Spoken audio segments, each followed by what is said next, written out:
बाल विद्या मंदिर उच्च माध्यमिक विद्यालय के ई अधिगम प्लेटफॉर्म से आप सबका हार्दिक स्वागत।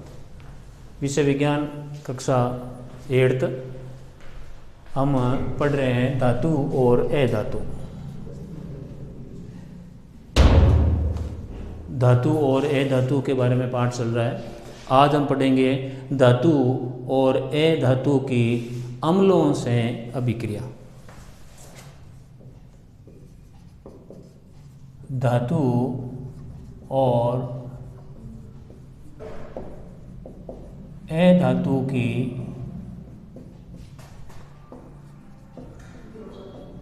अम्लों से अभिक्रिया।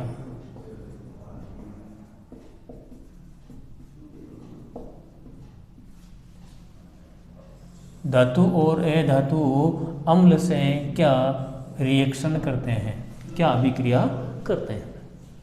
सामान्यतः जो अधातु होती है वो अम्लों से कोई अभिक्रिया नहीं करती। सामान्यतः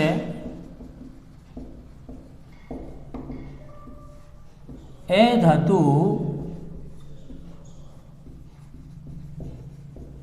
अम्लों से कोई अभिक्रिया नहीं करती है।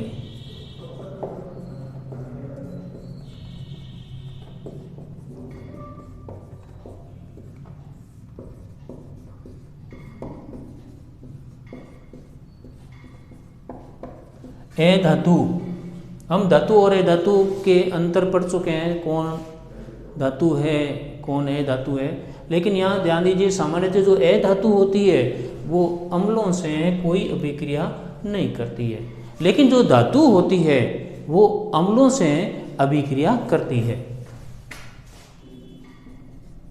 धातु अम्लों से अभिक्रिया करके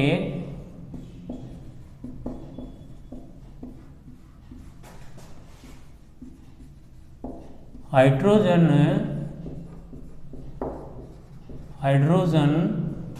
जिसको रासायनिक चिन्ह H के रूप में दर्शाते हैं, हाइड्रोजन गैस उत्पन्न करते हैं।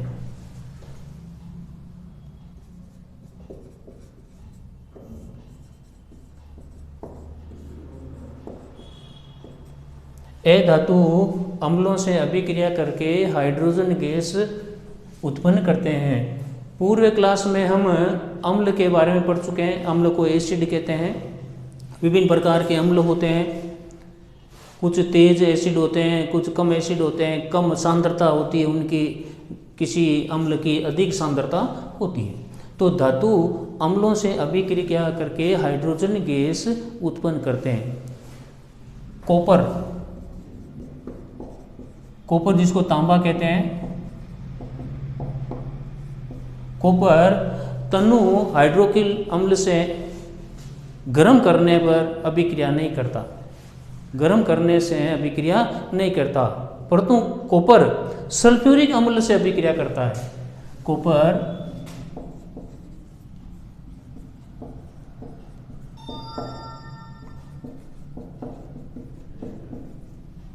तनु हाइड्रोक्लोरिक अम्ल को गर्म करने पर कोई अभिक्रिया नहीं करता है।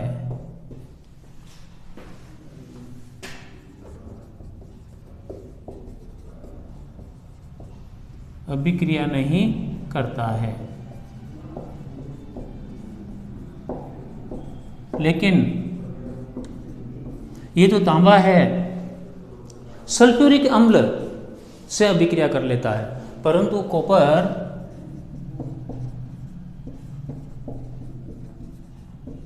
सल्फ्यूरिक अम्ल से अभिक्रिया करता है।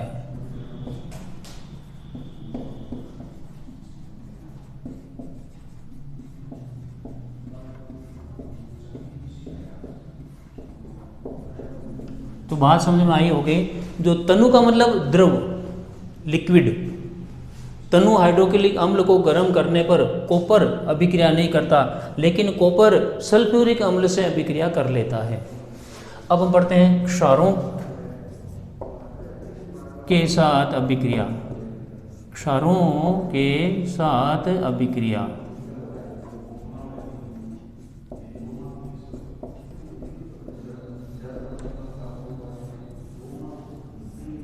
मैंने पहले बताया था कि पूरे क्लास के अंदर पूरी जो हमने अध्ययन किए कक्षाओं में, उसमें अम्ल, क्षार और लवण के बारे में पढ़ा है।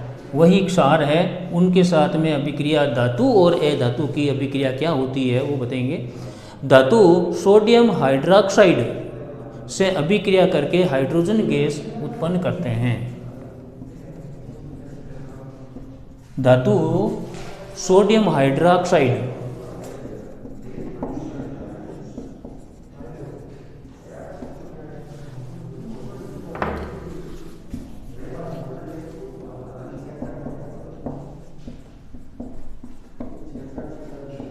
सोडियम हाइड्रोक्साइड ये क्षार है। सोडियम हाइड्रोक्साइड क्या है? क्षार है। अभिक्रिया करता है, से अभिक्रिया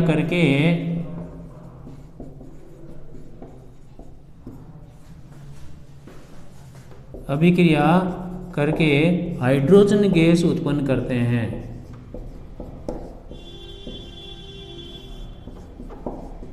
गैस उत्पन्न करते हैं।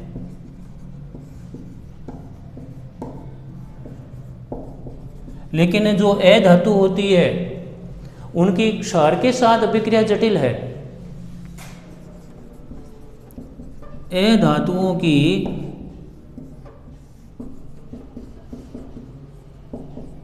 क्षारों के साथ अभिक्रिया बड़ी जटिल है।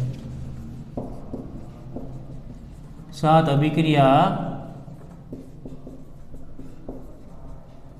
जटिल है।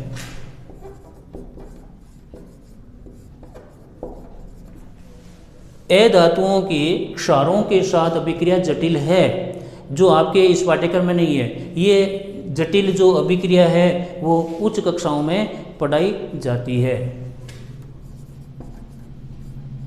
यह है जटिल अभिक्रिया। यह जटिल अभिक्रिया उच्च कक्षाओं में पढ़ाई जाती है।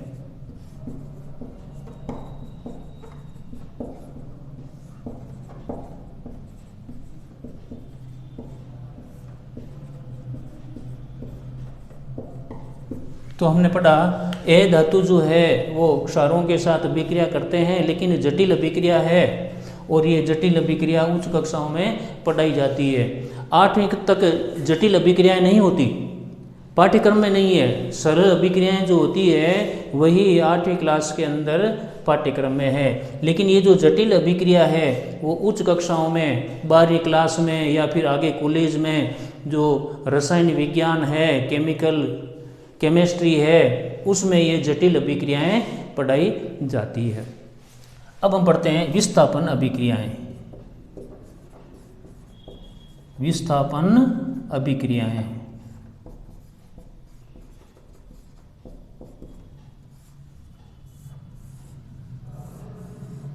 पहले यहाँ पर विस्थापन का अर्थ समझ लीजिए। विस्थापन अभिक्रिया किसे कहते हैं?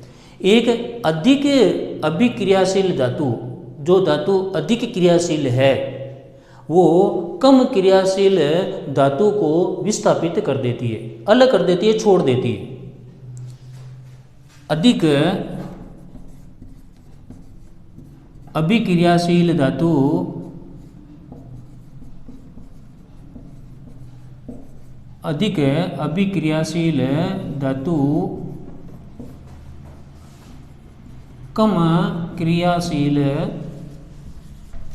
कम अभिक्रियाशील धातु को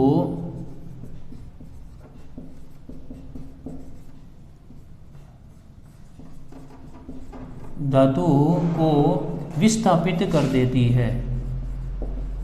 विस्थापित कर देती है। इसको विस्थापन अभिक्रियाएं कहते हैं। इसको विस्थापन अभिक्रिया कहते हैं।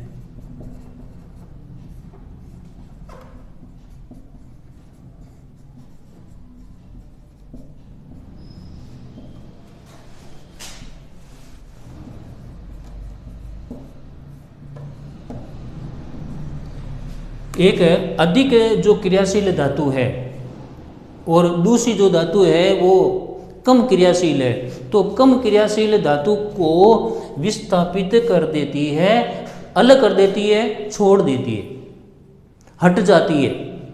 विस्थापन का मतलब छोड़ देना, हट जाना, दूर चले जाना। तो एक अधिक क्रियाशील जो धातु है वो कम क्रियाशील धातु को अलग कर देती है, दूर हटा देती है, उसको हम विस्थापन अभिक्रिया कहते हैं। इस ये जो अभिक्रिया है, आगे जो वीडियो मैं बताऊंगा आपको, उसमें हम विस्थापन अभिक्रिया से संबंधित एक क्रियाकलाप करेंगे कि उसमें किस तरह धातु है जो अधिक क्रियाशील है वह कम क्रियाशील धातु को अलग कर देती है, विस्थापित कर देती है। यहाँ पर एक छोटा सा मैं उदाहरण बता देता हूँ। जिंक, जिसको हम जस्ता कहते हैं, Zn, कॉपर और आयरन से अधिक क्रियाशील है। जस्ता, जिसको कहते हैं जिंक, और इसका रासायनिक नाम है Zn, जिंक, जिसको हिंदी में जस्ता कहते हैं, इंग्लिश में जिंक कहते हैं, और रसायन विज्ञान में इसका प्रतीक चिन्ह है Zn है। कॉपर और आयरन से अधिक क्रियाशील है।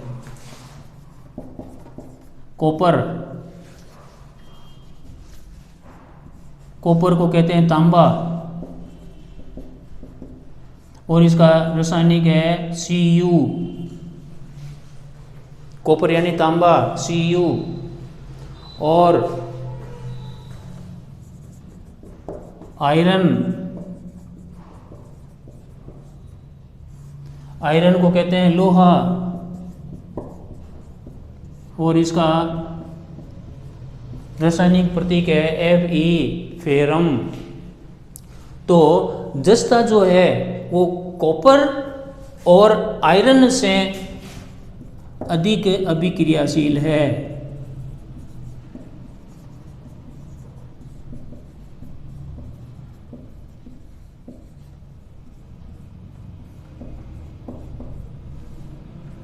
जस्ता, जिंक, तांबा और लोहा से अधिक अभिक्रियाशील है।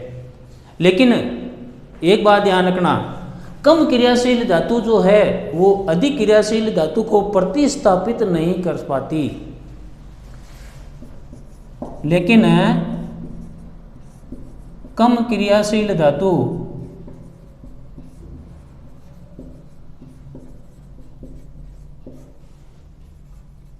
अधिक अभिक्रियाशील धातु को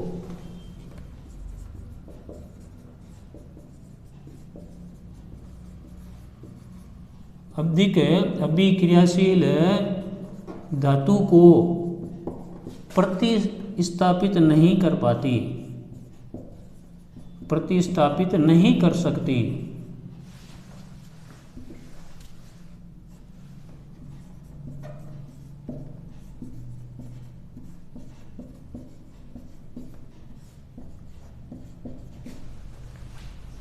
एक कम क्रियाशील धातु अधिक क्रियाशील धातु को प्रतिस्थापित नहीं कर सकती। प्रतिस्थापित का मतलब है वापस नहीं ले सकना, वापस नहीं ले सकती, शामिल नहीं कर सकती। अभी हमने पढ़ा था यहाँ पर विस्थापन कि भाई अधिक क्रियाशील धातु कम क्रियाशील धातु को विस्थापित कर देती है, छोड़ देती है, अलग कर देती है। लेकिन यहाँ पर ध्यान दीजिए, कम क्रियाशील धातु अधिक अभिक्रियाशील धातु को वापस नहीं ले सकती, शामिल नहीं कर सकती, प्रतिस्थापित नहीं कर सकती। एक धातु दूसरी धातु को, एक धातु दूसरी धातु को जलीय विलयन जो होता है ना, यौगिक का जलीय विलयन से विस्थापित करती है। एक धातु दूसरी धातु को उसके यौगिक के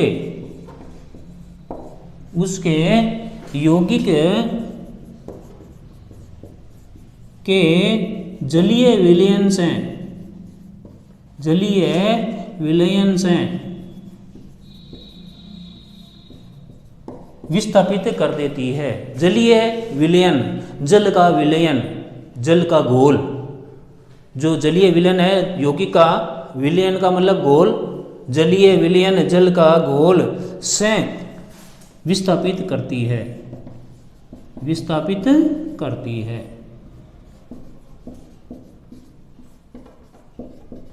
तो बात यहाँ समझ में आई होगी कि एक धातु दूसरी धातु को उसके यौगिक के जलीय विलयन से अलग करती है, जलीय विलयन से विस्थापित कर देती है। विस्थापन अभिक्रियाओं से संबंधित यहाँ जो जानकारी है उसका जो क्रियाकलाप है वो अगले वीडियो में मैं बताऊंगा आपको। तो विस्थापन अभिक्रियाओं को वापस समझ लीजिए। अधिक अभिक्रियाशील धातु कम अभिक्रियाशील धातु को विस्थापित कर देती है, छोड़ देती है, अलग कर देती है। लेकिन कम क्रियाशील धातु अधिक अभिक्रियाशील धातु को वापस नहीं ले सकती। ठीक है, एक धातु दूसरी धातु को उसके यौगिक के जलीय विलयन से अलग करता है, विस्थापित करता है। तो जस्ता का होता है Zn जिंक, कॉपर का तांबा Cu, और आयरन का लोहा हिंदी में अर्थ है, और Fe रासायनिक प्रतीक चिन्ह है, फेरम है। तो ये पूरी जानकारी आपको अपनी नोटबुक में लिखनी है। धन्यवाद।